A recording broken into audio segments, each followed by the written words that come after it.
please. Good morning, Chairman Owens and members of the committee. I'm sorry, I got about 20 years of dust on this, but for the record, my name is Nick Archuleta and I'm the president of North Dakota United. On behalf of our 11,500 members, I rise today to urge a do not pass recommendation on HB 1382. 1382 is plain and simply a cookie-cutter voucher bill crafted somewhere outside of North Dakota and introduced here as if there is a great hue and cry for legislation whose only purpose is to derail funding for public schools. If this bill is passed, public monies will be used to pay private school tuition or homeschool expenses without the oversight and regulation that accompany these monies when they go to public schools.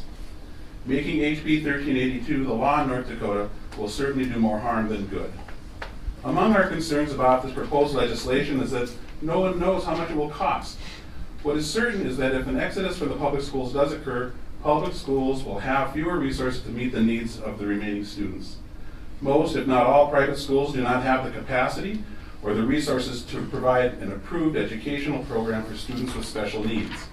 Meeting the needs of special education students can run into the hundreds of thousands of dollars per child, depending on the extent to which these students need services. It is unlikely then that the parents of these special learners will make the choice to send them to private schools or to school them at home. Those kids will remain in public schools where the resources to educate them will be diminished. This legislation is silent on the issue of who must be accepted into private schools even after they receive tuition monies provided by the state. It is perhaps instructive now to look at the states where these education savings accounts have been implemented. They tend to be the denizens in the bottom quadrant of the list of states where their residents are satisfied with the performance of their schools, their public schools, as measured by the March 10th, 2016 Gallup poll. In Nevada, 42% of the residents rate their schools as good or excellent. In Arizona, that number is 50%. In Mississippi, that number is 53%. In Florida, the number is 55%. And in Tennessee, the number skyrockets to 60%.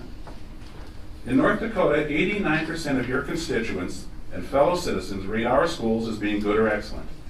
No one in the state is clamoring for this legislation to fix our public school system. Our system of public education works in North Dakota, and the people know it, and they appreciate it. Our schools are good, but they are not so good that they cannot be improved upon. That's certainly the truth. Of course, they're not perfect. But what this bill offers will only serve to weaken public schools and diminish the positive impact they have on children and communities across North Dakota. If making North Dakota schools better is a high priority for the sponsor of this bill, then I would encourage legislative support for the innovation bill that Superintendent Baszler has caused to be introduced this session. But I'll save that testimony for another day. This concludes my testimony, Mr. Chairman, and again, on behalf of the professional educators I represent across North Dakota, I urge a do not pass on HB 1382, and I'm happy to stand for any questions.